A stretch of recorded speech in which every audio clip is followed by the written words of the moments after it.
CBS News Miami. Good afternoon, everyone, and I'm Elliot Rodriguez. Welcome to CBS News Miami's 4 p.m. Quickcast. Off the top at 4, the brush fires affecting travel to the Florida Keys.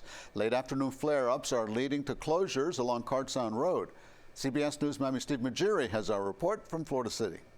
Be there for like a week, maybe. Jason Pita and his buddies are heading down for a day trip in the Keys, but they didn't know that a brush fire had closed off their way back home until we told them. They were cooked. Yeah, I think we have to head back home for the day. Pita said he had to weigh the risk of getting stuck in the Keys in exchange for a day on the water. Yo, should we go down? I don't know. Yeah, we're going down.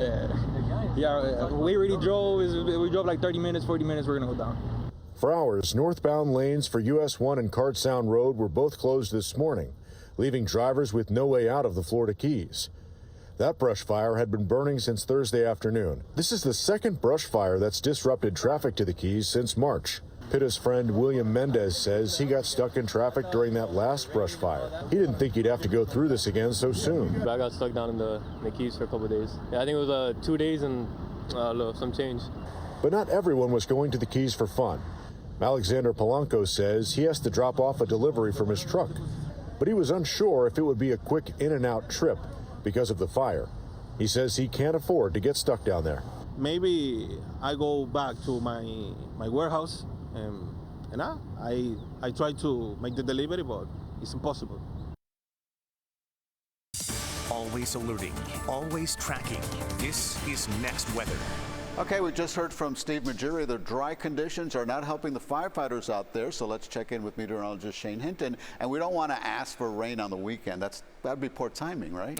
That would be poor timing, especially for all the moms and motherly figures out there, Elliot, that want a nice, pleasant Mother's Day weekend. Let's go ahead and give you a look right now at the latest. In regard to that fire, was that roughly around 25% containment was the last that we were able to get an update just around noon today. We could see some smoke blow in further inland. We have a southeasterly wind that we're currently dealing with. So if you do see a haziness across the horizon, especially if you're closer to Homestead or maybe you're traveling through the Everglades or later this afternoon, that's where that smoke is currently heading and where it could impact the air quality a bit. Right now, some rain would be nice to help put out that fire, but you can see our radar is dead quiet at the moment. We could see an isolated shower or storm develop a little bit further inland later this evening, but for the most part, I think we're going to be pretty quiet and warm. Right now, feels like temperatures just near 90 degrees across much of South Florida, with Palm Beach County really being fairly toasty. Hey, maybe you're heading out on the town tonight to dine this evening. A 10% chance for a stray inland shower, but for the most part, I think we're going to be on the quiet side. Temperatures in the mid-80s around 5 o'clock, and then we taper off into the lower 80s for those who are maybe going out for a late dinner, or maybe you're just hitting up a night on the town. Okay, Mother's Day weekend. Let's take a look at it from moms and motherly figures out there. Stray shower, I don't think it's really going to be a concern for us here. That's why I've dropped the rain chance from Saturday. Sunday, I've left a 10% chance. I think most moms will be happy with pleasant conditions outside. Isolated storm chance with temperatures in the mid-80s, but feels like temperatures will be around 90 degrees with partly sunny skies. Now that'll change as we head to the beginning of next week, because this area of low pressure that is sitting around the Gulf Coast, you can see it's really making a soggy day for parts of Louisiana and the Gulf Coast. This is eventually going to get carried out to the northeast, and as it does so, it is going to elevate our rain chances. Just how much? Well, let's take a look at those rain chances together, shall we? I think we're going to be trending on the dry side, as I said, for tomorrow, and most of us, if not all of us, on Sunday. Things change starting on Monday, where you see a 50% chance for some scattered showers and storms, really favoring the back half of the day, and especially overnight into early Tuesday. Right now, we have a 70 to maybe even 80% chance for showers and storms on Tuesday, where we will have to monitor the potential for maybe some heavy downpours, which could lead to flooding concerns, and then a drying pattern will take place once again as we head toward the middle to end of next week. So go ahead and plan to keep that umbrella handy for Monday and Tuesday. Now, will this rain impact our temperatures? Not really. Mid-80s expected as we kick off the beginning of next week, but there's still going to be a lot of moisture in the air, so unfortunately it is going to be a muggy Monday and Tuesday. We'll see those afternoon highs quickly rebound by the end of the next work week with highs around 90 degrees. Elliot? Shane, thanks a lot. Authorities from several agencies swarmed a Northwest Miami-Dade home today. Miami-Dade Sheriff's Office saying they were executing a search warrant at the home at Northwest 93rd Terrace. The SWAT team responded to the house in Northwest Miami-Dade to assist the Hammocks District regarding a firearms warrant. 2 men were arrested and placed into custody. Police did not give any additional information on their investigation.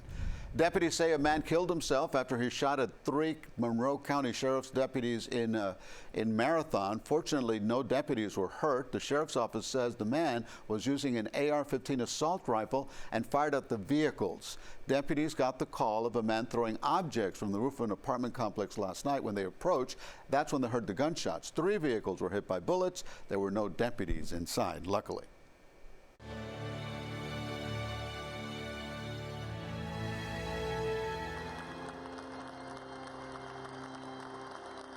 The Cardinals applauding Pope Leo XIV following his first Mass as Pope inside the Sistine Chapel.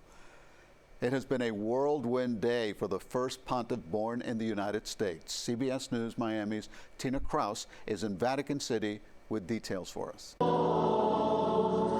As he celebrated Mass for the first time since becoming pontiff, Chicago-born Pope Leo XIV spoke briefly in English to the cardinals who elected him. Through the ministry of Peter, you have called me to carry that cross and to be blessed with that mission. And I know I can rely on each and every one of you to walk with me. The Mass was held in the Sistine Chapel, the same sacred space where just a day before he spent his last moments as Cardinal Robert Prevost, before cardinals handed him the helm as the first ever Pope from the United States. If only the rest of us in our lives and in the world could have that mad dash to unity that we seem to have in the conclave. His election surprised even his own brother. It was like, oh my God, it's Rob. It's never going to be the same. What are we going to do? Oh, yes, it's Rob. Yeah. The mood has shifted here in St. Peter's Square nearly 3 weeks after Pope Francis passed. People tell me their hearts are full as a new era dawns. I hope this new Pope is also can be the same or better. You said your heart feels better? Yes, it feels complete again. Leo will be formally installed as Pope at a Mass on May 18th and will preside over his first general audience a few days later. Tina Kraus, CBS News, the Vatican. South Florida Catholics are celebrating the appointment of Pope Leo XIV. Church leaders are sharing their thoughts about the historic day. The Church of the Little Flower in Coral Gables has a big Peruvian community. For example, Pope Leo XIV spent many years doing missionary work in Peru and has strong ties to Latin America. Over there, Father Manny Alvarez noted the significance of Leo speaking in Spanish after he addressed the crowd in Italian, saying it's likely an indication how he plans to minister and unite Catholics from all over the world during his tenure. Say he's a humble man, he's a man of great faith, a man of prayer, and I think that's always what the Cardinals are looking for. Last night, Catholics gathered at Good Shepherd Church to pray for the new Pope, including priests from a Peruvian ministry. The United States and China are preparing to kick off trade talks in Geneva, Switzerland this weekend. This morning, President Trump posted on social media that he wants China to open up its markets to American businesses. The president has also signaled he may be open to lowering the 145% tariff on Chinese goods that he put into place, boasting that he thinks an 80% tariff on China seems right this time. The White House says there are about 24 trade deals still in the works, with more announcements expected soon. First in the state of Broward County School District with the reveal of a new safety measure to put a place in classrooms around the county. Plantation Middle School unveiled another layer of security to protect students and staff today, a crisis alert button to speed up emergency response times. It's essentially a panic button that you can wear. You press the button to let everyone know where you are, that you need help. This extra measure comes after the Marjory Stoneman Douglas High School massacre 7 years ago. The school board today said the device could save lives, like the husband of board member Deborah Hickson and daughter of board member Lori Alhadeff. A gunman walked onto the campus at Marjory Stoneman Douglas High School, and the guy in the golf cart, he knew that crazy boy was that guy with that gun bag.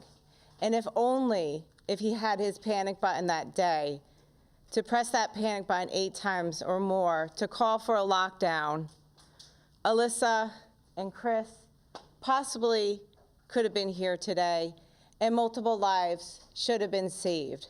So we know in these emergency situations, predominantly being a medical emergency that happens every day on our campuses, or the worst, an active shooter, we can get help on the scene as quickly as possible. Well, starting in the fall, every staff member in Broward schools will receive the Crisis Alert button. Taste of the Town is next. We'll be right back.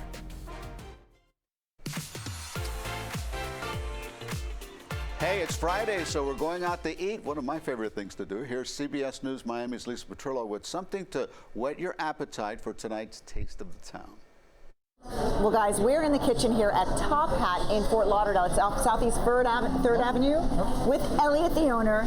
Top Hat meaning, first of all, that is your grandfather or your father? That's my father. Uh-huh. That was over 30 years ago at my sister's wedding. Those are my kids about 10 years ago when we first opened with the Top Hat. And these are my grandfathers at my parents' wedding.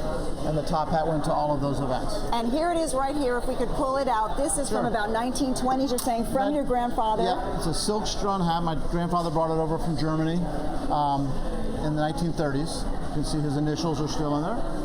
Wow. And it was probably made in the 1920s and stays in my closet. So this restaurant is a dedication to your heritage, right? That's what everything's about. I mean, they made me who I am today. Without them, I wouldn't be here. And, you have to honor your heritage. What's the biggest seller here? We make our own meats, so we do our own corned beef, our own pastrami, so that's probably that. Tuna melts, salads. Well, the place is packed. There's so much going on. We're going to try some of this food. Look at more of the Top Hat. So watch Taste the Town on CBS News Miami at 5:30. I'm Lisa Petrillo. We'll see you then. Can't wait to see that. That's CBS News Miami's Quickcast for now. We'll see you tonight at 5 o'clock.